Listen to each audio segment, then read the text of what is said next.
Assalamualaikum warahmatullahi wabarakatuh. Halo semuanya, selamat datang di pembahasan kita kali ini.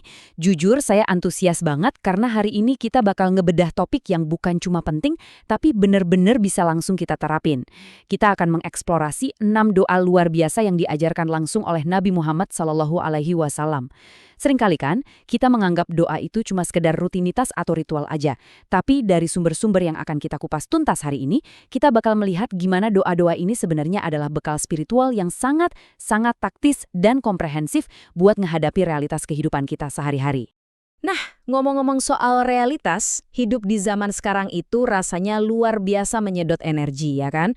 Kita tuh kayak dibombardir distraksi dari segala arah. Kerjaan yang nggak ada habisnya, ekspektasi sosial, belum lagi pikiran-pikiran soal masa depan yang kadang bikin overthinking.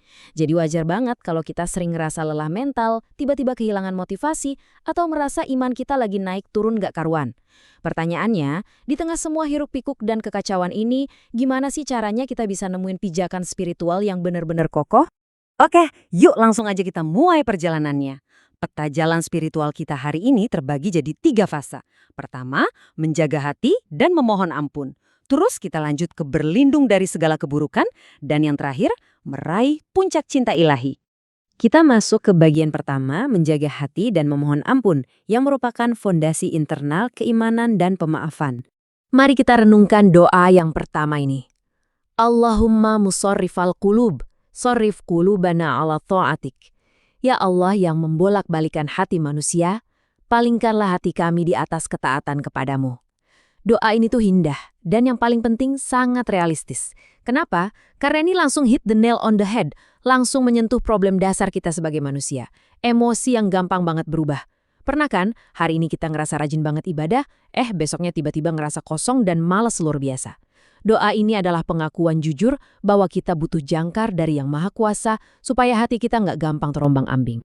Dan yang bikin kita makin yakin, doa ini adalah alat spiritual harian yang bersumber dari hadis riwayat Muslim nomor 2654. Jadi, otentisitasnya sangat terjamin untuk kita jadikan pegangan. Nah, setelah hati kita lebih stabil, langkah logis berikutnya adalah membersihkannya. Coba perhatikan permohonan ampunan yang satu ini. Ini benar-benar salah satu doa yang paling mendalam. Kita memohon, Ya Allah, ampunilah kesalahanku, kebodohanku, dan sikap berlebihanku. Ampunilah kesungguhanku, candaanku, kesalahanku, dan kesengajaanku. Wow, ini literally mencakup semua jenis celah kesalahan manusia tanpa sisa. Hal yang paling menarik kalau kita bedah rinciannya adalah betapa detail dan komprehensifnya permohonan ini. Kita nggak cuma minta ampun buat dosa-dosa besar yang sengaja kita lakuin, tapi kita juga minta ampun atas hal-hal yang terjadi karena murni ketidaktahuan kita, kebodohan kita, bahkan ucapan yang nggak sengaja keluar pas kita lagi asyik bercanda, atau sebaliknya saat kita lagi terlalu serius. Ini menyapu bersih seluruh beban masa lalu, baik yang orang lain tahu maupun yang coba kita dan Tuhan yang tahu. Ini ibarat tombol reset total untuk jiwa kita. Sekali lagi, landasan doa ini sangat kuat diriwayatkan oleh Bukhari dan Muslim. Setelah fondasi internal kita beres, hati udah mantep dan bersih, sekarang kita siap buat menghadapi kerasnya tantangan di luar sana. Kita lanjut ke bagian kedua, berlindung dari segala keburukan, sebuah pertahanan duniawi untuk tantangan masa kini. Coba deh ingat-ingat lagi rutinitas kamu. Seberapa sering kamu ngerasa benar-benar kehabisan bensin? Beban finansial, utang, tagihan, sampai rasa males yang bikin susah banget sekedar bangun dari kasur. Tekanan-tekanan ini benar-benar nyata dan bisa menguras kewarasan kita. Jadi apakah ada semacam tameng khusus buat ngadepin realitas ini? Tentu aja ada. Dan jawabannya ada di doa perlindungan yang sangat komprehensif ini. Ya Allah, sesungguhnya aku berlindung kepadamu dari rasa malas dan masa tua atau pikun, dari dosa dan hutang. Dengar kan? Ini sama sekali bukan doa yang abstrak. Ini adalah solusi ilahi yang to the point. Langsung menargetkan tekanan-tekanan duniawi paling berat yang kita hadapi tiap hari. Coba deh kita lihat betapa jeniusnya daftar perlindungan ini. Doa ini jadi tameng fisik dari hal-hal kayak kepikunan, terus tameng akhirat dari azab kubur, sampai tameng ekonomi. Minta dilindungi dari kemiskinan itu wajar banget, tapi perhatikan, doa ini juga mengajarkan kita berlindung dari ujian kekayaan. Karena jujur aja, kekayaan itu godaannya luar biasa dan punya distraksinya sendiri kan. Ini benar-benar sistem pertahanan yang super lengkap. Dan pertahanan harian ini tervalidasi dengan sangat meyakinkan dalam hadis riwayat Bukhari nomor 63.668. Sekarang mari kita lihat satu lagi doa yang bikin perlindungan tadi makin sempurna. Ya Allah, aku berlindung dari keburukan yang telah aku perbuat dan keburukan yang belum aku perbuat. Tahu nggak sih, kadang ancaman terbesar itu bukan datang dari luar. Terkadang ancaman paling bahaya itu justru datang dari diri kita sendiri dan pilihan-pilihan yang kita buat. Logika dari doa ini tuh masuk akal banget. Di satu sisi, kita sadar kalau tindakan masa lalu kita punya konsekuensi, jadi kita butuh perlindungan dari dampaknya saat ini. Tapi di sisi lain, kita juga sangat rentan melakukan kesalahan di masa depan. Keputusan-keputusan buruk yang belum kita ambil. Meminta perlindungan dari hal itu adalah sebuah langkah antisipasi spiritual yang luar biasa cerdas. Doa yang bersumber dari riwayat Muslim ini melengkapi perisai kita. Nah, setelah kita punya fondasi hati yang bersih dan tameng yang kuat, sekarang saatnya kita melangkah ke tujuan spiritual yang paling puncak.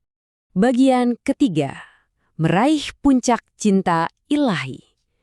Aspirasi tertinggi seorang mukmin. Fase ini dibuka dengan permohonan yang super indah. Ya Allah, aku memohon kepadamu agar mudah berbuat kebaikan, meninggalkan kemungkaran, dan mencintai orang-orang miskin.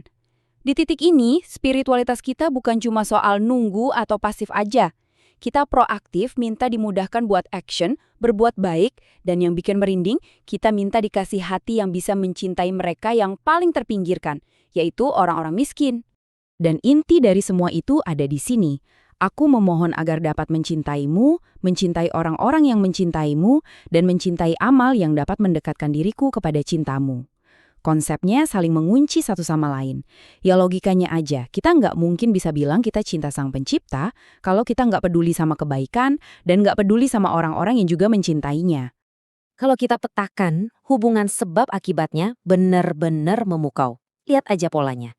Saat kita melakukan tindakan spiritual di bumi, seperti menebar kebaikan dan peduli sama yang kurang beruntung, itu secara otomatis membuka pintu untuk hasil-hasil ilahi. Mulai dari ampunan, rahmat yang melimpah, perlindungan dari fitnah, sampai pada kedekatan yang nyata dengan Allah. Jadi aksi sosial yang didasari cinta, itu langsung memicu respon vertikal yang mengubah hidup kita secara total. Doa-doa tentang cinta dan empati sosial yang mendalam ini punya akar yang kokoh dari riwayat Tirmizi dan Ahmad. Dan sampailah kita di puncaknya, puncak dari eksplorasi kita, dan sejatinya puncak dari segala doa. Ya Allah, aku mohon kepadamu kenikmatan memandang wajahmu, rindu bertemu denganmu tanpa penderitaan yang membahayakan dan fitnah yang menyesatkan. Ini benar-benar level kenikmatan tertinggi di syurga, yang bisa dicapai seorang hamba. Ini melampaui segala bentuk imbalan fisik. Ini murni tentang kerinduan terdalam sebuah jiwa untuk akhirnya pulang dan memandang Sang Pencipta dalam kedamaian yang abadi. Puncak spiritual ini terekam dengan indah dalam hadis riwayat Nasai 1305. Sebuah pengingat yang menyadarkan kita bahwa garis finish kita sebenarnya jauh melampaui dunia ini. Pada akhirnya, setelah kita bedah tuntas bekal spiritual ini bareng-bareng, kita sampai pada satu kesimpulan besar. Di tengah dunia yang sibuk banget ngukur kesuksesan dari apa yang bisa dihitung dan dilihat, sumber-sumber ini ngingetin kita. Kekayaan sejati itu ada pada ketenangan hati dan tujuan jiwa kita. Jadi, pertanyaannya sekarang buat kamu. Di tengah semua kesibukan dan distraksi tiap hari, apakah kamu udah pakai bekal spiritual ini untuk menambatkan hati ke hal yang benar-benar abadi? Coba deh luangkan waktu sebentar aja hari ini untuk merenungkan doa-doa tadi dan rasakan sendiri perbedaannya. Terima kasih banyak udah stay dan ngikutin pembahasan kali ini. Teruslah belajar, jaga semangatnya, dan sampai jumpa di bedah materi seru berikutnya.